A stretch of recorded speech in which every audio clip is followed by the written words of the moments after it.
So I've finally gotten around to making this video, after what feels like a blip, but has actually been a fair few months. So yeah, I'm giving away something for free. And that something is the Logic session for my brand new single, All In, which was made entirely at home, in this very room in fact, using some of the most budget gear you'll ever find. But before I get into the final instalment in this series, on how I mixed, mastered, and then eventually released the song, you can download the Logic session for All In right now by clicking the link in the description. Just enter in your name and your email address, and it'll take you to a Google Drive folder where you can download the file. And because I use exclusively stock Logic plugins to make this song, it should, fingers crossed, in theory work on all of your Macs or iPads for that matter. So this is the last video in the series. If you haven't watched the other videos in the series, I'd recommend going watching those in chronological order and then coming back to this one. But to quickly get you up to speed, I thought it would be fun to document the making of my new single in my rather makeshift home studio. Using Logic on iPad is a little bit of an experiment. The song is now officially out, so you can hear for yourself how I got on. But first, a quick recap.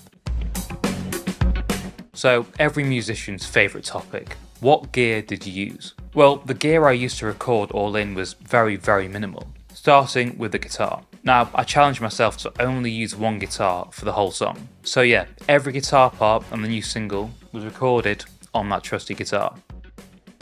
This is my 2008 Gibson Les Paul Studio in wine red. What a beauty. Worth stating that this is not a budget item, but let's be honest, you can get pretty much the same results with the Epiphone Les Paul standard version. So yeah, every tone that was dialed in for All In was coming from this guitar. It's pretty incredible how many different sounds and tones you can get from this thing. And if you happen to be a Les Paul player and you're wondering how to get all of those tones out of a Les Paul, Joe Bonamassa has a viral video on YouTube where he talks about how to get all the different tones out of a Les Paul. Way more tones than you'd think from a guitar like this. Definitely worth a watch. So yeah, this is the guitar that I used. And that guitar is going straight into a Boss multi-effects pedal. Again, I got that for about 200 quid. I think it's the ME80 model, which has now been replaced with a newer version, the ME90. And that's going into a Fender Tone Master amplifier, a super portable, super versatile digital amp.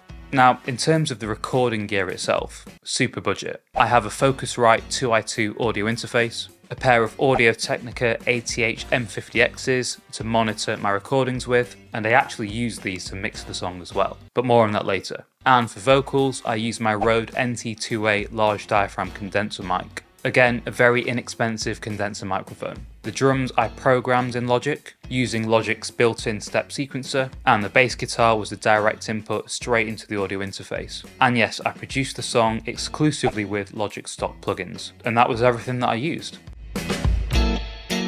So before I get into the mixing, just a few brief reflections on the whole Logic on Mac versus iPad debate. I did try to use the iPad originally to produce All In. I thought it'd be a fun challenge, but fun soon turned into frustrating. And to cut a long story short, I produced the drums on iPad using the step sequencer, and then gradually grew so frustrated with the iPad version of Logic that I ended up moving the session back to the Mac to finish the song. Editing, comping vocals, making fine adjustments to plugins, all of that more technical, niggly stuff is just so much easier on a Mac. So my advice, my key learning from this whole experiment would just be to use one platform and learn it inside out. Get to know it like the back of your hand. Because sometimes it can just be a distraction trying to make music on multiple platforms. Because they are two separate platforms. The iPad version of Logic is very different to the Mac version of Logic. Different button placements, different layouts, even different feature sets. So if you're just starting out or if you've been learning for a few months on one platform, just stick to that platform and learn it really well, and just ignore the others for the time being. You might find that if you start experimenting with both, you might find that you're spending more time thinking about how to use the tool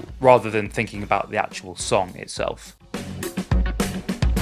So, to briefly touch on mixing, I did mix the song myself, and if you dive into the Logic session, you'll be able to see what compressor and EQ settings I used on each track, and what effects plugins I've used to try and get each part to sit properly in the mix. You can also see what groups I've created, how I've treated each musical instrument group basically, in terms of compression, EQ, that kind of thing, along with what sends I've used, And finally, the plugins I've used on my master bus. Oh, and in an effort to make you lot think I'm really organised and professional, I've colour coded everything as well. Now, if you guys do want me to make a video breaking down the session, talking through what plugins I've used and why, what groupings, what sends I've used, how I've organised my session basically, then let me know in the comments below.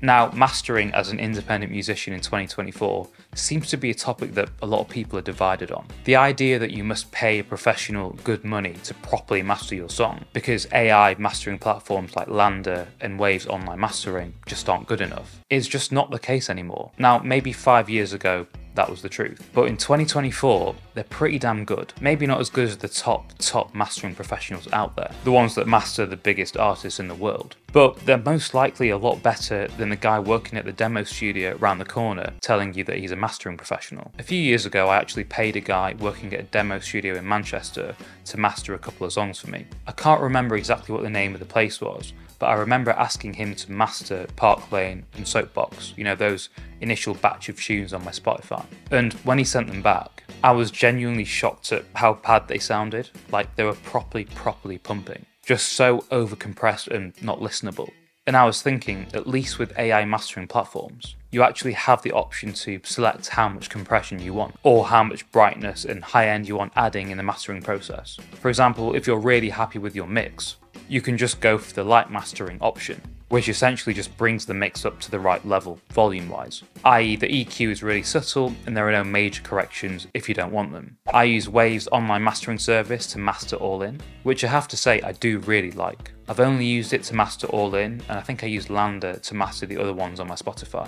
But I think it's a really solid master. And if any of you guys have used Waves Online Mastering service, let me know what your experience has been like in the comments. And finally, to release All In, I use DistroKid, which is a distributor, essentially a middleman that will send your music to all of the different music streaming platforms like Apple Music, Spotify, Deezer, Amazon Music and many others. It's a great platform that I've been using for many years. If you're an independent musician looking to release your own music, I'll leave a link in the description. If you sign up using the link in my description, you'll save 7%.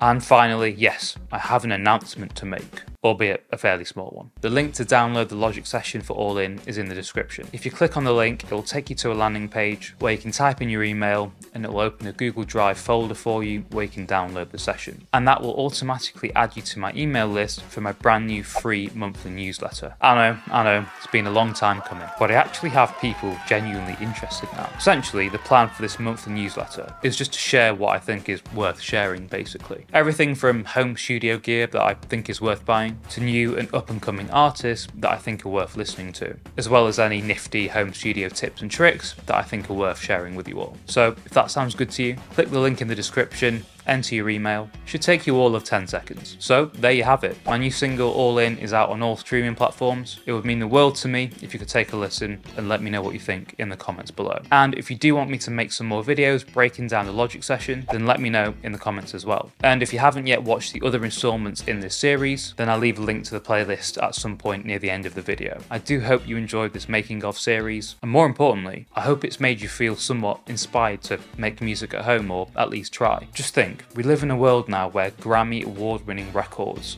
are being made at home, using very affordable gear. What a time to be alive. Hit that like button if you enjoyed it, subscribe for more content like this. On screen round about now are some videos that you might fancy watching next. Have a very productive week, thank you ever so much for watching, and I'll see you in the next one.